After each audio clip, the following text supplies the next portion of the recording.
আসসালামু আলাইকুম প্রিয় দর্শক, অন্যমঞ্চের আলোচনায় আপনাদের সকলকে আমন্ত্রণ জানাচ্ছি। পাকিস্তানের সাবেক প্রধানমন্ত্রী ইমরান খানকে ঘিরে দেশটির ডিপ স্টেটের খেলা নতুন করে জমে উঠেছে। ইমরান খানের চিকিৎসাজনিত আইনি প্রক্রিয়ার নাটকীয় মোড়, কারাবন্দিত্ব এবং সেনাবাহিনীর সাথে সম্ভাব্য বোঝাপড়ার গুঞ্জন দেশের জাতীয় রাজনৈতিক অঙ্গনকে উত্তপ্ত করে তুলেছে। অনেক গড়িমসির পর পাকিস্তান সুপ্রিম কোর্টের নির্দেশ মতো 21শে আগস্ট ভোরে সাবেক প্রধানমন্ত্রী ইমরান খানকে হাসপাতালে পাঠাতে বাধ্য হয়েছিল। কিন্তু কয়েক ঘন্টা পরেই বিশ্বকাপ জয়ী এই পাক অধিনায়ককে পাক সরকার মেডিকেলি ফিট ঘোষণা করে ফের জেলখানায় ফেরত পাঠিয়েছে। এর মধ্যে রয়টার্সের একটি এক্সক্লুসিভ প্রতিবেদনে দাবি করা হয়েছে, কারাগার থেকে মুক্ত হলে ইমরান খান পাকিস্তানের সামরিক বাহিনী কিংবা সেনা প্রধান জেনারেল আসিম মুনিরের সাথে কোনো সরাসরি সংঘাতের পথে হাঁটবে না।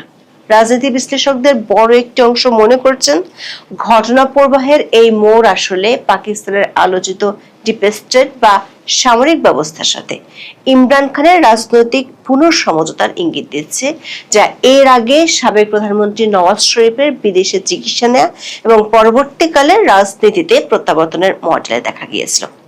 আবার ইমরান খানকে ঘিরে পাকিস্তানের রাজনীতির এই নতুন নাটক এমন এক সময় মঞ্চস্থ হচ্ছে যখন পাকিস্তানের জন্য দক্ষিণ এশিয়ার ভূ রাজনৈতিক অঙ্গনে আরো একটি নজিরবিহীন ও সংবেদনশীল কূটনৈতিক সংকট তৈরি হয়েছে। ভারত শাসিত জম্মু ও কাশ্মীরকে নিয়ে ট্রাম্পের বিশেষ দূত সার্জিও গুয়ের এক মন্তব্যের জবাব দিতে গিয়ে পাকিস্তানে মার্কিন রাষ্ট্রদূতকে তলব করেছে পাক সরকার। সব মিলিয়ে পাকিস্তানের পরিস্থিতি নিয়ে নতুন জল্পনা শুরু হয়েছে। বিস্তারিত জানতে চলুন যাওয়া যাক বিশ্লেষণে।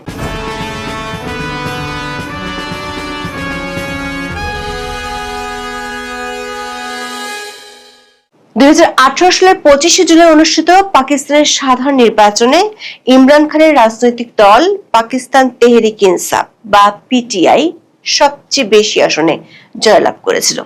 ওই বছরের 18 আগস্ট তিনি দেশটির প্রধানমন্ত্রী হিসেবে আনুষ্ঠানিকভাবে শপথ নেন। কিন্তু দেশটির ইতিহাসে ইমরান খানই প্রথম প্রধানমন্ত্রী যিনি জাতীয় সংসদে বিরোধীদের আনা অনাস্থা প্রস্তাবে হেরে ক্ষমতা হারান। 2022 সালের 10 এপ্রিল ইমরান খান ক্ষমতা হারানোর পরের দিন ইমরান খানের বিরুদ্ধে গড়ে ওঠা জোট পিডিএম এর নেতা শাহবাজ শরীফ পাকিস্তানের নতুন প্রধানমন্ত্রী হিসেবে নির্বাচিত হয়েছিলেন। জনশ্রুতি আছে, যে সেনাবাহিনী আর ডিপ স্টেটের পরোক্ষ সমর্থনে ইমরান খান ক্ষমতা পেয়েছিলেন তাদেরই কারণে তাকে ক্ষমতা হারাতে হয়েছিল।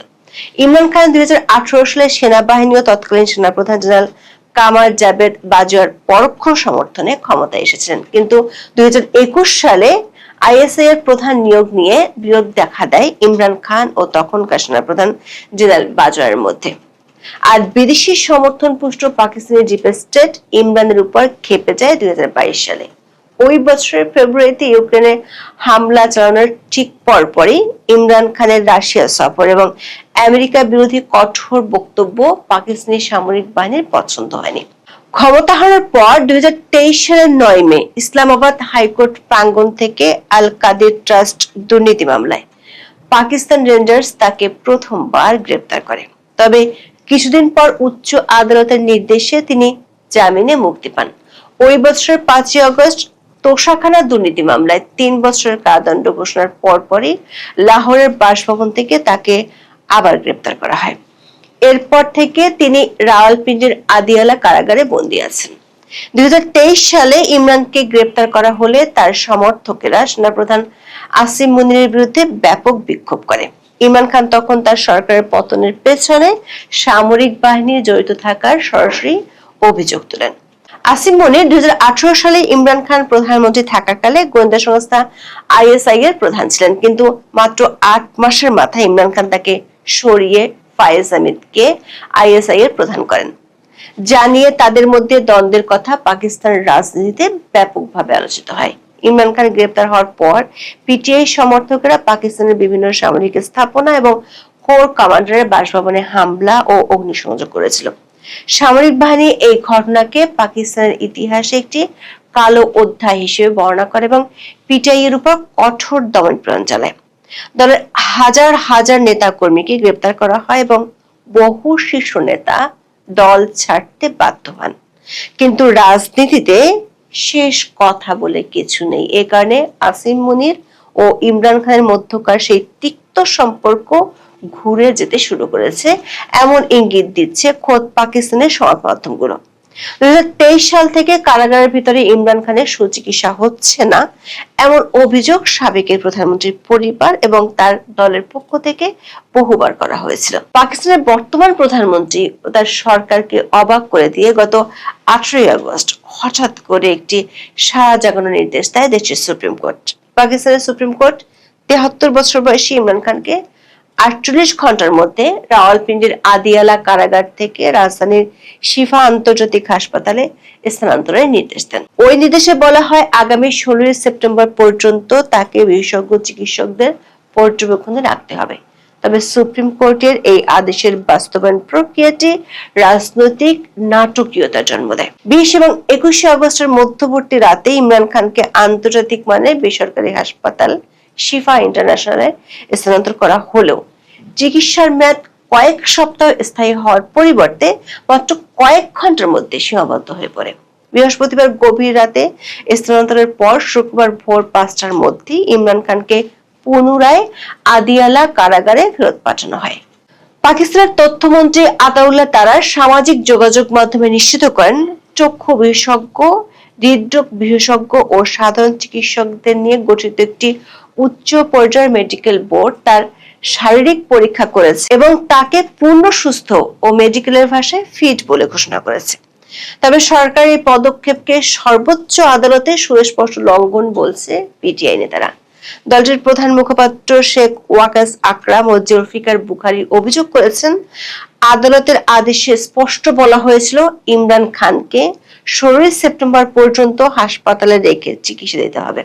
বিশেষ করে ইমরান খানের শারীরিক অবস্থা নিয়ে সাবেক প্রেসিডেন্ট ডক্টর আরিফ আলভী অত্যন্ত আশঙ্কাজনক তথ্য উপস্থাপন করেছেন।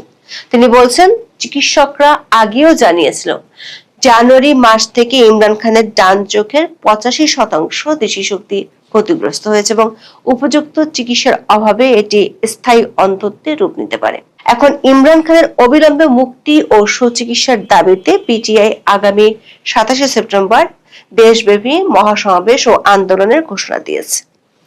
ইমরান খানের কারাবাস ও আইনি মোকাবিলার মধ্যে আন্তর্জাতিক বার্তা সংস্থা রয়টার্স একটি এক্সক্লুসিভ সাক্ষাৎকার প্রকাশ করেছে, যা পাকিস্তানের রাজনীতিতে নতুন আলোচনার জন্ম দিয়েছে।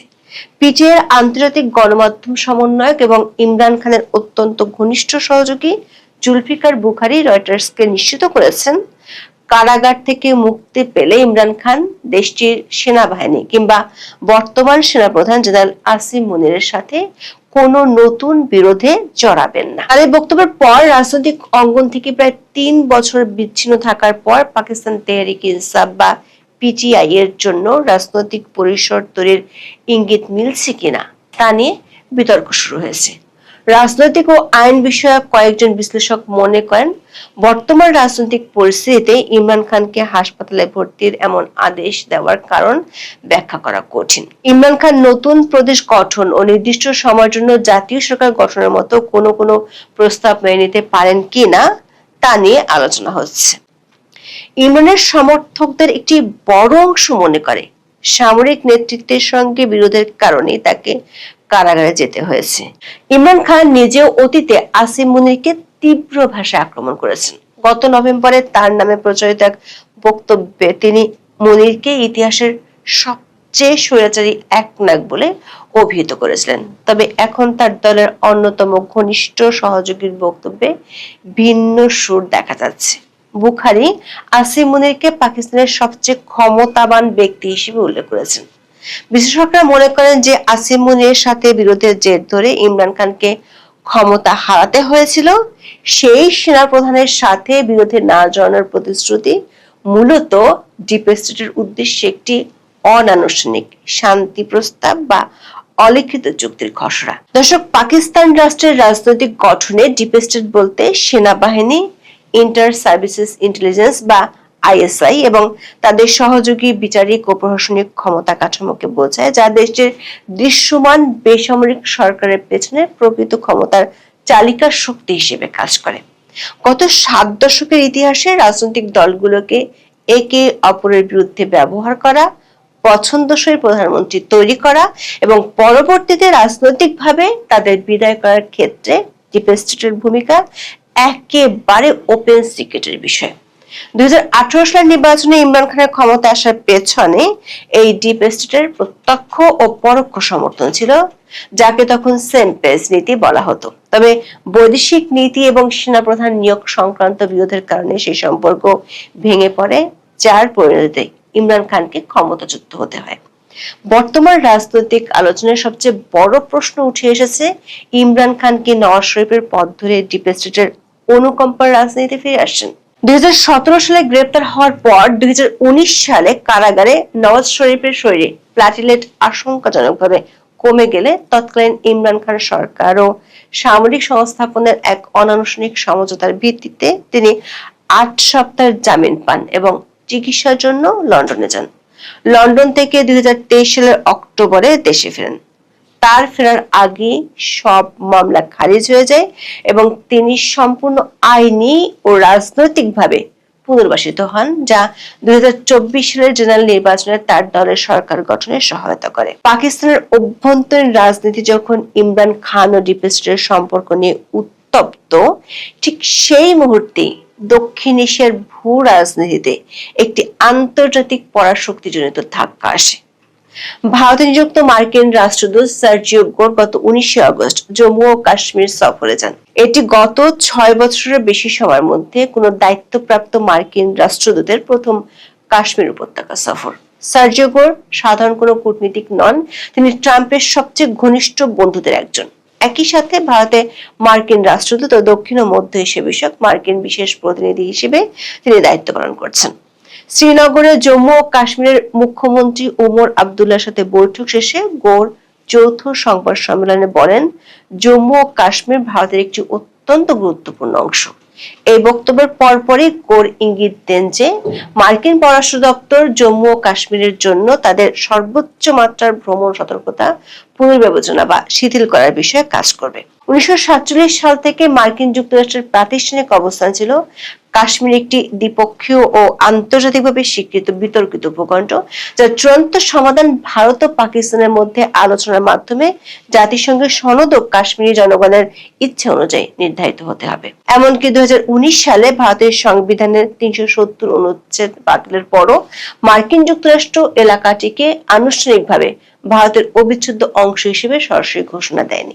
রাষ্ট্রদূত গোয়ের বক্তব্যে পাকিস্তান কূটনৈতিক মহলে চরম প্রতিক্রিয়া দেখা দেয়।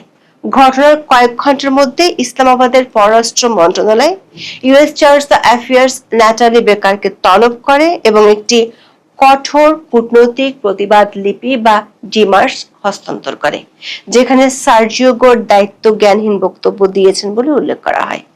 পাকিস্তানি বিশ্লেষকেরা মনে করেন, এই ঘটনার পরে পাকিস্তানি ডিপ স্টেট নড়ে চড়ে বসেছে। তারা মনে করেন পাকিস্তানের জন্য আগামী দিনগুলো চরম নাটকীয় হতে যাচ্ছে। অভ্যন্তরীণভাবে যদি ইমরান খান ও ডিপ স্টেটের মধ্যে এই সমঝোতা চূড়ান্ত রূপ নেয়, তবে ইমরান খানের মুক্তির সম্ভাবনা নিশ্চিত হবে এবং তিনি হয়তো আবার পাকিস্তানের সক্রিয় রাজনীতির মূলধারায় আবির্ভূত হবেন।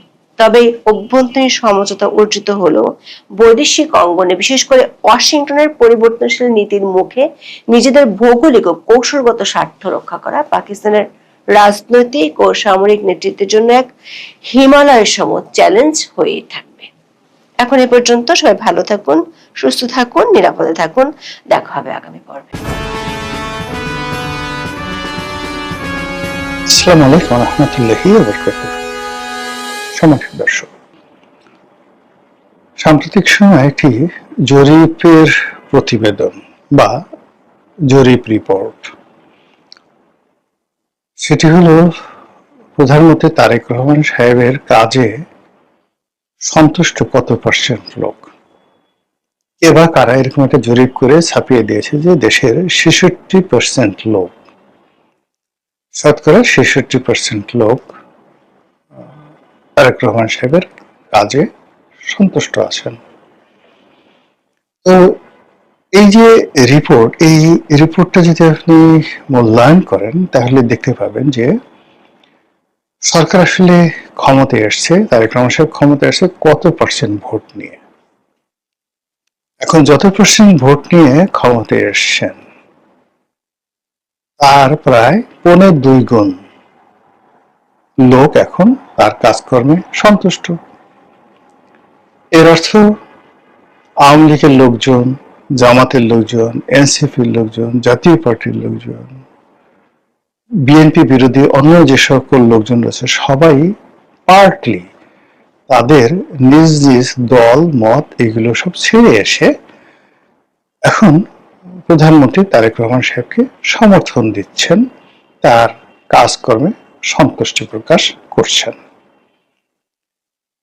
এই সময়টার মধ্যে যদি আপনি ধরেন তারেক রহমান সাহেব দৃশ্যতেও কি কি কাজ করেছেন, তিনি মহা সমারোহে খাল কাটা কর্মসূচি চালু করেছেন এবং আমরা জানি না এ যাবৎ কত হাজার কোটি টাকা রাষ্ট্রীয় কোষাগার থেকে খাল কাটা বাবদ খরচ করা হয়েছে এবং সেই খাল কাটার ফলে দেশের কতটা উপকার হয়েছে। কিন্তু জরিপে যদি 1 নম্বর জনসমর্থন আসে তাহলে খাল কাটাকে বলতে হবে।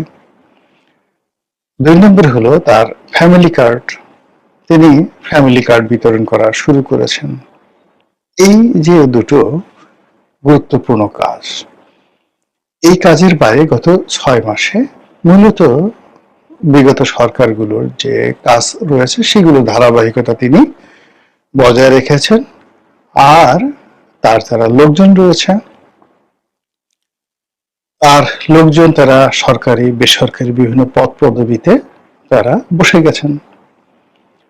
স্কুলের সভাপতি হয়েছেন, কলেজের সভাপতি হয়েছেন, ম্যানেজিং কমিটির চেয়ারম্যান হয়েছেন, সরকারের বিভিন্ন যে বোর্ড অফ ডিরেক্টরস রয়েছে, কর্পোরেশনগুলোর বোর্ড অফ ডিরেক্টরস রয়েছে, সব জায়গাতে তার লোকজন বসে গেছে। জেলা পরিষদ, সিটি কর্পোরেশন, পৌরসভা, ইউনিয়ন পরিষদের প্রশাসক থেকে শুরু করে অন্যান্য যে সকল গুরুত্বপূর্ণ পদ রয়েছে, কোর্ট কাছারি, বিচার আদালত, বার বেঞ্চ, মানে বাংলাদেশের এমন কোনো জায়গায় নেই, অর্থাৎ টেম্পো স্ট্যান্ড থেকে ময়লার ভাগার থেকে শুরু করেছে রাজপ্রাসাদ থেকে শুরু করে বায়তুল মোকাররমের খতিব থেকে মন্দিরের পূজারী, সব জায়গাতে এখন বাংলাদেশ জিন্দাবাদ, নতুন বাংলাদেশ গর্ব মোরা, এর বাইরে অন্য কোনো কথা নেই। আর সেই যে অনুরণিত ঝংকার, সেই অনুরণিত ঝংকারে সারা দেশের মানুষ শান্তিতে প্রশান্তিতে ভরে গেছে এবং সবাই বলছে সুবহানাল্লাহ। এমন সরকার না হলে কি আর চলে, যে সরকার এত অল্প সময়ের মধ্যে, আওয়ামী লীগ সরকার 17 বছরে যে দলবাজি করতে পারেনি, তারপরে ইউনূস সরকার 18 মাসে যে কাজ করতে পারেনি, এই সরকার ওই দিন 3 মাসের মধ্যে সেই প্রতিটি জায়গায় তাদের নিজস্ব লোকজন দিয়ে একটা শান্তির বাতাস প্রবাহিত করে দিয়েছেন। শিরশির করবে বাতাসে। আর এটা দেখে মানুষের মনে এত শান্তি এসে গেছে যে তারা বলছে যে না, এখন আর আওয়ামী লীগের সাপোর্ট করার দরকার নাই, জামাতের সভাপতিকে সাপোর্ট করার দরকার নাই, কিসের এরশাদ, কিসের জিএম কাদের, কিসের বাম দল, কোনো কিছু দরকার নেই, সব এখন বাংলাদেশ জাতীয়তাবাদী দল। এইভাবে 66% লোক তারেক রহমান সাহেবের কাজে সন্তুষ্ট, হোয়াটএভার তিনি যে কাজগুলো করেছেন। ভালো কথা, এই হলো জরিপের ফলাফল। দ্বিতীয়ত হলো যে এই জরিপ কতটা সত্য মিথ্যা সেই ব্যাপারে কোনো কিছু বলবো না, শুধুমাত্র যেটা বলবো যে এরকম জরিপ শেখ হাসিনার জমানাতে বহু হয়েছে, এরকম জরিপ ইউনূস সাহেবের জমানাতে হয়েছে। আর এই ধরনের জরিপ করার জন্য কিছু মানুষ দাঁড়িয়ে থাকে, এ সকল জরিপের ফলাফল হাতে নিয়ে লম্ফজম্প করার মতো কিছু মানুষ সব দেশে থাকে এবং সর্বোপরি এগুলো নিয়ে আবার সমালোচনা করার জন্য আমাদের মতো কিছু লোক থাকে। আর দিন শেষে যখন গণেশ উল্টে যায় তখন এই সমস্ত জরিপ ফরিপের কোনো কথা কারো মনে থাকে না। যারা এই জরিপকারী তারা রাতারাতি ভোট পাল্টে ফেলে, নাম পাল্টে ফেলে, তারা গিয়ে আবার নতুন যারা আসে তাদের গলায় মালা পরানোর জন্য বসে থাকে। তো এই জিনিসগুলো চলছে। এখন যে বক্তব্য সেটি হলো, এই জরিপের ফলাফল নিয়ে আমাদের দেশে কি রিউমার হচ্ছে, কি ট্রল হচ্ছে। ইদানিংকালে যেটা দেখা যাচ্ছে যে আমাদের দেশের মানুষের যে কোনো কারণে ট্রল করার ক্ষমতা বেড়ে গেছে। এখন মানুষ বিরোধিতা করতে চায় না, বিরোধিতা করতে পারছে না বা চাচ্ছে না, সরাসরি কনফ্লিক্ট এন্ড কন্ট্রাডিকশনে যেতে চাচ্ছে না। তারা এআই দিয়ে, তারা বিভিন্ন রকম স্যাটায়ার তৈরি করে, বিভিন্ন রকম ঠাট্টা মস্করা করে, কৌতুক করে, ক্রিয়া করে, আকার ইঙ্গিতে নানা রকম কথাবার্তা বলে সরকারকে রীতিমতো পচিয়ে দেওয়ার জন্য তারা প্রাণান্ত চেষ্টা করছে বিভিন্ন অ্যাঙ্গেল থেকে। সেখানে ইন্টারনেটের বট বাহিনী আছে, সেখানে রাজপথের কিছু মানুষ আছে, পত্রপত্রিকার লোক আছে, ইন্টেলেকচুয়ালি সামাজিক মাধ্যমে হাজার হাজার লাখ লাখ মানুষ আছে যারা যে কোনো ভাবে তার প্রতিপক্ষকে স্যাটায়ার করে বা তাদেরকে ট্রল করে, তাদেরকে কখনো গালাগাল করে, কখনো মিষ্টি ভাষায় কথা বলে, কখনো প্রশংসা করে মূলত বাস দেওয়া হচ্ছে।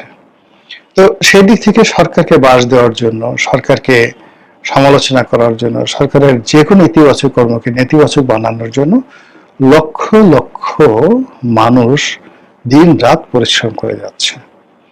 আর এই পরিশ্রমের ফলে কি হলো, সরকারের অনেকগুলো ট্যাগ হয়ে গেছে।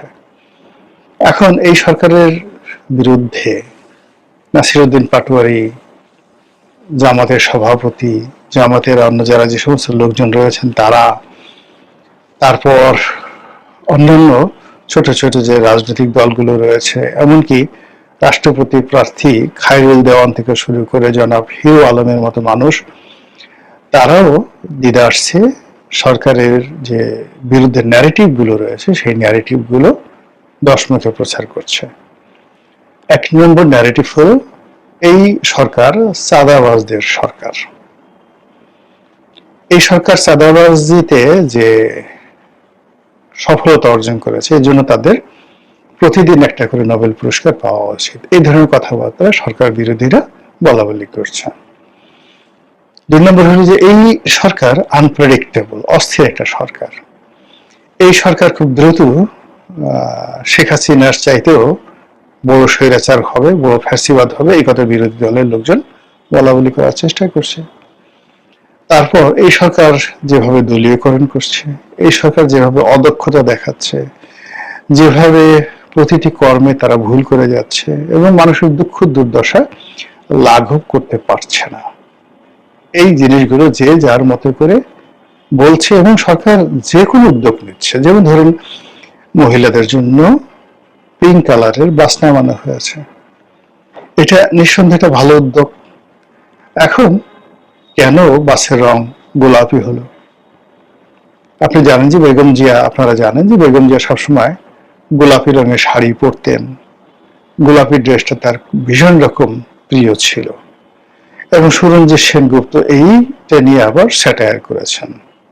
কাজে মানুষ এই যে মানে পুরোনো বাসের উপর রং চং দিয়ে গোলাপি রং দেওয়া, এরপরে এখানে যে সমস্ত বাসের যারা স্টাফ আছেন, বিশেষ করে ড্রাইভার আছেন, মহিলা ড্রাইভার, তাদের পরনে গোলাপি ড্রেস, এগুলো নিয়ে মানুষ ট্রল করছে, ভীষণ রকম ট্রল করছে।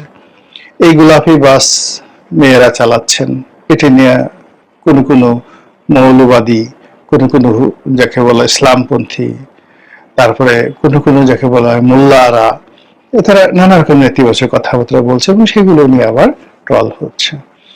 আর যেহেতু বাসগুলো পুরনো, নতুন নয়, এখানে ম্যানুয়াল গিয়ার, তারপরে শেষে স্টিয়ারিং পাওয়ার স্টিয়ারিং না, ফলে এগুলো মেয়েদের সত্যিকার অর্থে এত বড় একটা বাস, সেই বাসে যদি পাওয়ার স্টিয়ারিং না থাকে, অটো গিয়ার না থাকে, ম্যানুয়াল গিয়ার থাকে, এগুলো মানে দিতে আসলে চালাতে সত্যিকার অর্থে কষ্ট হয়। ফলে কি হলো, ওই বাসগুলো চলছে, বাসগুলো ঝাঁকাচ্ছে, ঝাঁকানোর পরে ওই যে মহিলা ড্রাইভার যারা আছে তারা বসে আছেন, তারা সারা শরীর কাঁপছে। তো ওই কাঁপার সময় যে ধরনের একটা দৃশ্য তৈরি হয়, সেই দৃশ্য নিয়ে আবার মানুষ ট্রল করছে। এরপরে বাসের দেখা গেল যে গিয়ার নিতে যাচ্ছে কিন্তু গিয়ার আটকে যাচ্ছে, ঘ্যার ঘ্যার করে শব্দ হচ্ছে, ওইগুলোর ট্রল হচ্ছে। মধ্যে একটা বাস একটা অন্য একটা বাসের সঙ্গে একটা আঘাত করেছে, অন্য একটা বাস লাগিয়ে দিয়েছে, এটা নিয়ে একটা ট্রল হয়েছে। এরপরে অন্য জায়গাতে একটা বাস অ্যাক্সিডেন্ট করেছে, সেই অ্যাক্সিডেন্ট করা বাসের সঙ্গে আবার রং পাল্টে সেটাকে গোলাপি বাস এআই দিয়ে বানিয়ে বলে যে প্রথম দিনই গোলাপি বাস খাদের মধ্যে পড়ে গেছে। এই জিনিসগুলো যখন হয়, ইট মিনস সরকারের কর্মকাণ্ডে মানুষ খুশি হয় না, গ্রাফিতি আঁকে। শেখ হাসিনার বিরুদ্ধে যখন মানুষ কথা বলতে পারছিল না, ভয় পাচ্ছিল, রাজপথে নামতে পারছিল না, তখন দেয়ালে দেয়ালে তারা যে গ্রাফিতি এঁকেছিল, সেই গ্রাফিতি কিন্তু তাদের পতনের কারণ হয়ে দাঁড়িয়েছিল। এখন বর্তমান সরকার যে কোনো কারণে হোক না কেন, তাদের বিরুদ্ধে মাস পিপল কথা বলতে পারছে না। একটা সময় বঙ্গবন্ধুকে নিয়ে, শেখ হাসিনাকে নিয়ে, জয়কে নিয়ে, পুতুলকে নিয়ে কেউ কোনো টু শব্দ করলে, একটা কার্টুন আঁকলে, একটা কবিতা লিখলে, দুটো শব্দ বলে সঙ্গে সঙ্গে মামলা হয়ে যেত। আর সে সাংবাদিক হোক, কিংবা বিশ্ববিদ্যালয়ের ভাইস চ্যান্সেলর হোক, কিংবা শিক্ষক হোক, ডাজ নট ম্যাটার। এদের বিরুদ্ধে কথা বললেই ঢালাও ভাবে মামলা হতো, এমনকি গায়ে হাত দেওয়া হতো। একই কাজ এখন হচ্ছে জিয়া পরিবারকে নিয়ে। এখানে নিয়ে কেউ কোনো শব্দ, প্রধানমন্ত্রীকে নিয়ে কেউ কোনো কথা বলা, মানে বলার তো প্রশ্নই আসে না। কেউ কোনো মানে না বললেও কেবল দেখা গেল যে প্রতিপক্ষ, আপনার ধরুন একজন প্রতিপক্ষ আছে, সে আপনাকে পারছে না, কোনোভাবে পারছে না, হঠাৎ করে আসে বললো, এই তোর এত বড় সাহস, তুই আমার নেতা তারেক রহমান সাহেব, তাকে গালাগালি দিলি, তার মাকে নিয়ে কথা বললি, তার মেয়েকে নিয়ে কথা বললি, তোর একদিন কি আমার একদিন, ভাই দেখেন দেখেন দেখেন নেই তারেক রহমানকে গালাগালি করছে। আশেপাশের লোকজন তারাও ভয়ে বললো খুব খারাপ, খুব খারাপ, খুব খারাপ, মামলা হয়ে গেল, আপনি মারও খেলেন, জেলেও গেলেন। এই যে আমাদের দেশের যে একটা প্রবৃত্তি, এই প্রবৃত্তি যখন অতীতের ধারাবাহিকতা বজায় রেখে মারাত্মক আকার ধারণ করে, তখন মানুষ ট্রল করে, তখন মানুষ গ্রাফিতি আঁকে। ঠিক এইরকম একটা গ্রাফিতি এখন আঁকা শুরু হয়ে গেছে জনাব তারেক রহমান সাহেবকে নিয়ে। এবং তারই ধারাবাহিকতা, এই যে 66% লোক তারেক রহমান সাহেবকে সমর্থন করছেন, এটাকে ট্রল করে বলছে এই 66%-এর মধ্যে চাঁদাবাজ কত পার্সেন্ট আছে। 2 নম্বর হলো যে আমাদের দেশের যারা দখলবাজ, চাঁদাবাজ, তারপরে ছিনতাইকারী, মাস্তান, গুন্ডা, বদমাস, তারাও কি সরকারের ব্যাপারে খুশি? এই 66%-এর মধ্যে যদি এই সমস্ত লোকজন থাকে, যে তারা মানে এই যে যারা সরকারের ব্যাপারে খুশি, তাদের শ্রেণী কি, পেশা কি, কেন তারা খুশি, কি কারণে খুশি, এটা আমরা তাদেরকে প্রশ্ন করতে পারছি না। তারা যে এই ধরনের উত্তর দিচ্ছে, ফলে কি হচ্ছে, এই যে সরকারের ট্রল হচ্ছে যে বিষয়গুলো নিয়ে, যে এই সরকারের মানে কত কোটি মানুষ এই চাঁদাবাজির দ্বারা সাফারার, মানে ভুক্তভোগী, আর কত লক্ষ লোক সারা বাংলাদেশে এই চাঁদাবাজির সঙ্গে জড়িত। এক ঢাকা শহরে কত চাঁদাবাজি রয়েছে। চাঁদাবাজির সঙ্গে সঙ্গে মাস্তানি, ছিনতাইকারী, কিশোর গ্যাং, ডাকাতি। এখন ডাকাতি তো রীতিমতো মানে কি যে অবস্থা চলছে ডাকাতি, যার বলার মতো না। এখন যদি আপনি সন্তুষ্টির কথা বলেন, এই চোর, ডাকাত, গুন্ডা, বদমাইশ, চোরাকারবারি, এরা যদি সরকারের কর্মে এই 66%-এর মধ্যে তারা সন্তুষ্ট থাকে, তাহলে তো জনগণের 12টা বাজবে, সরকারের জন্য একটা লায়াবিলিটিস।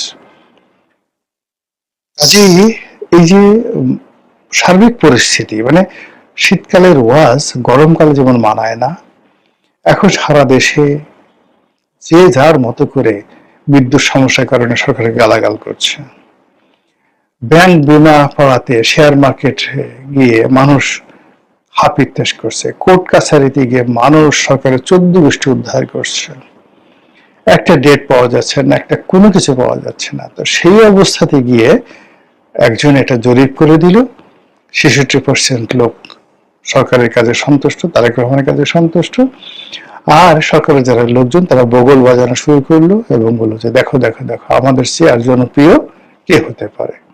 আর এইভাবে যদি শেখ হাসিনা জমানার মতো এইগুলো চলতে থাকে, তাহলে বুঝতে পারেন যে আমাদের ভবিষ্যৎ কোন জায়গাতে গিয়ে কিভাবে একটি কনক্লুশন অর্থাৎ উপসংহার তৈরি করবে। মহান আল্লাহ আমাদের সবাইকে হেদায়েত দান করুন এবং হেফাজত করুন। আসসালামু আলাইকুম ওয়া রাহমাতুল্লাহি ওয়া বারাকাতুহু।